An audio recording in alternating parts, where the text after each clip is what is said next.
Ele estava vendido, até tinha desenhado aqui a estrutura em que ele estava vendido. Que dica é que davas aqui ao nosso amigo? Que análise é que darias aqui, que conselho é que davas aqui ao nosso amigo Anderson? Ou seja, fez um topo forte, perfeito. No finalzinho de Tóquio, um pouco antes da Londres abrir, a gente teve essa manipulação. Quem tá só ali olhando o setup sendo formado sem olhar como que foi o rompimento, consideraria essa venda. O que Nova York vai querer fazer dentro de uma lateralização? De topo ou fundo de uma consolidação. Só que uma questão aqui em relação ao ouro, aqui do nosso amigo Anderson Gomes. Por acaso até gostava de saber aqui a tua opinião, Alves, em relação aqui ao que ele perguntou. Eu vou mostrar só o que ele falou, ok? Portanto, ele estava vendido, até tinha desenhado aqui a estrutura em que ele estava vendido. Aqui nesta região, 4.3, 4.5, e basicamente o stop loss dele estava exatamente aqui acima destes topos todos. O preço, infelizmente para ele, acabou por fazer este movimento acima destes topos, capturou liquidez e depois acabou por cair, não é? Basicamente ele estava a dizer que ele entrou vendido nesta região, mas sofreu stop aqui nesta região. Ainda não consigo me posicionar, ainda não consigo me posicionar e perdi essa baixa. Que dica é que davas aqui ao nosso amigo? Primeiro de tudo, a análise estava bem feita em relação à direção que estavas à espera que o ouro tivesse, não é? Que foi a queda, mas infelizmente, não é? Houve aqui esta captura de liquidez, que nem sempre acontece, outras vezes acontece. Que análise é que darias aqui, que conselho é que davas aqui ao nosso amigo Anderson? Esse trade aí que ele fez foi mais ou menos essa posição aqui que ele estava tentando acertar, né? 43,50. Olhando aqui, o que a gente tem? Pô, Tóquio veio, manipulou uma máxima ali de Nova York, que ela deixou no dia, fez esse topo, quebrou fundos, ou seja, fez um topo forte, perfeito. Aqui é um order block que pressiona o preço para uma queda. Ele posicionou o stop loss dele na região correta. Olhando aqui em relação à sessão de mercado, a gente tem uma consolidação aqui. No finalzinho de Tóquio, um pouco antes da Londres abrir, a gente teve essa manipulação. Teve esse FVG que foi o que realizou a manipulação e ele foi rompido virando um FVG. A gente teve o rompimento que é o nosso MSS. E aí, primeiro ponto, né? A gente teve uma descida flat, então descida lateralizada. Só que aí até então, beleza, quem tá se desenvolvendo aqui em relação à estrutura e vê que não tem FVG já ficaria de fora.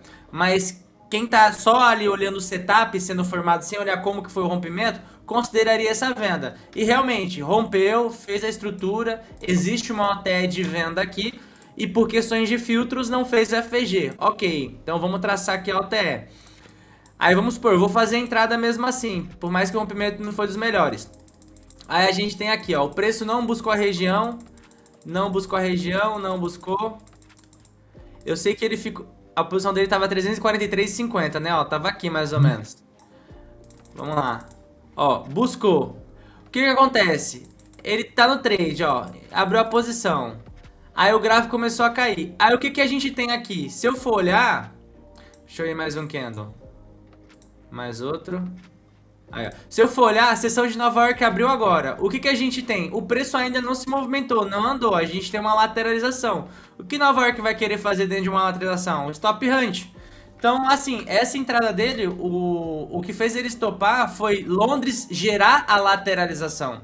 Se Londres está lateral, Nova York ela tem que manipular Londres para entregar o movimento. Então o problema aqui foi Londres lateralizado o tempo inteiro e para o mercado descer, ele teve que absorver mais ordem.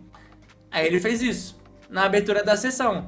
Se Londres não tivesse deixado essa lateralização, Nova York não tem a necessidade de fazer a manipulação, porque o mercado não ficou flat. O que pede essa manipulação é lateralização. E a sua entrada foi dentro de uma lateralização. E quando a sessão abre, o foco dela é buscar essa parte, esses dois lados, de topo ou fundo de uma consolidação. Então eu acho que o BO aqui foi mais o comportamento de Londres. Ele não fez o que deveria ser feito. O Londres deveria ter entregado tendência. Você viu que ficou flat da abertura da sessão até a abertura de Nova York. Nova York vai ter que fazer o que ele não fez, que é manipular e entregar. É basicamente isso, mas assim, em questão estrutural, de setup, realmente aqui existia uma venda. Mas pelo comportamento do preço você perdeu. É Yeah. isso. Eu concordo contigo. De que forma então é que tu poderias, então, estás a ver essa situação em que ele está vendido e o preço até se começa a desenvolver na direção dele, mas depois estamos a entrar aqui na Nova York. Dado que tu já estás na trade, o que é que tu farias? Movias o stop loss para break-even, para pelo menos proteger, testando então à Antes espera que da pudesse abertura existir de essa. Nova York. Aqui, Hã? por exemplo, ó, o que eu faria? Se ele tá no trade, vamos supor que ele pegou ali, ó, na região de entrada.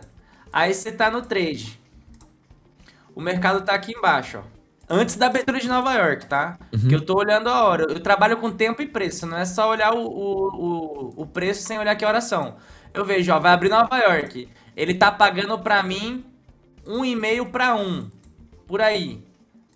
De risco. Nova York vai abrir ou para pegar essa liquidez ou para pegar essa daqui. Porque a gente tem uma lateralização em Londres. Então Nova York vai ter que fazer o stop hunt aqui para subir ou o stop hunt aqui para descer, por causa do cenário de consolidado. Se Londres estivesse em tendência, com ineficiência, ó, aí Nova York ia vir aqui, ó, e já ia cair. Por quê? Ele já fez a liquidez, já fez tudo, mas não é o cenário. O cenário aqui é uma consolidação. Então, viu que abriu Nova York, já pega o stop loss, já coloca no 0 a 0, porque ela pode pagar ainda. Vai que ela manipula as mínimas e não os Uhum. topos. Aí você fica livre do trade. Então, realmente, um 0 a 0 aqui faria sentido. Ok.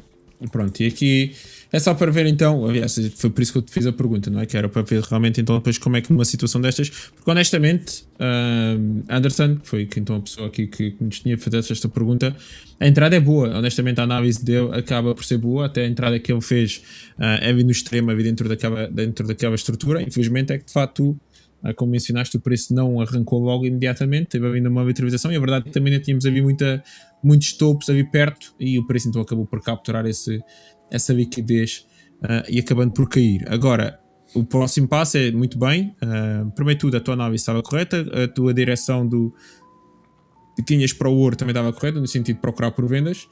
Depois aqui é que passa então pela parte da gestão de risco, talvez um bocadinho mais agressiva, tendo em conta que de facto, tal como mencionaste, estava aqui na abertura de Nova York e poderias então proteger a tua trade, dado que então poderias esperar ou antecipar que pudesse existir esse tipo de manipulação e tal como tu disseste, a manipulação até podia ter sido ao contrário, podia ter permitido tirar os fundos e depois então terias atingido o target, mas neste caso manipulou os topos e acabou por ir ao teu stop loss. Eu vou colocar uma observação aqui que vai ficar legal para quem tá querendo essa informação, Pedro. Ó, quando colocar no 0 a 0, mercado lateralizado, ó, muito tempo lateralizado, junto com a abertura de sessão. Isso aqui já é um cenário que a gente viu para colocar no 0 a 0, que é o que eu acabei de explicar. Agora, um outro cenário estrutural, que é, por exemplo, às vezes você tá no trade e o mercado não tá lateralizado, tá andando. Qual que é o momento de colocar no 0 a 0? Vamos supor que você vai fazer uma compra aqui, ó. O mercado manipula as mínimas, quebra topo, aí faz o MSS,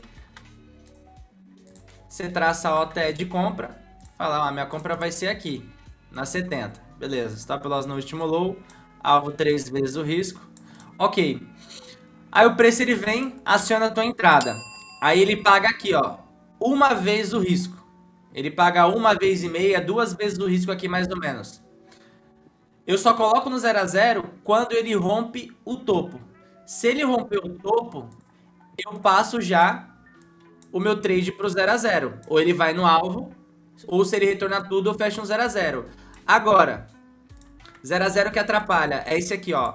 Você vir, acionar sua ordem, ele pagar, não romper o topo ainda, ele volta aqui na sua entrada e você sai no 0 a 0, sendo que ele deixou um topo duplo aqui em cima e ele vai ter que voltar para buscar. Isso aqui já aconteceu muito. Então eu colocar no 0 a 0 uma posição que deixa a liquidez lá em cima. Então não, eu não coloco no 0 a 0 aqui nessa situação.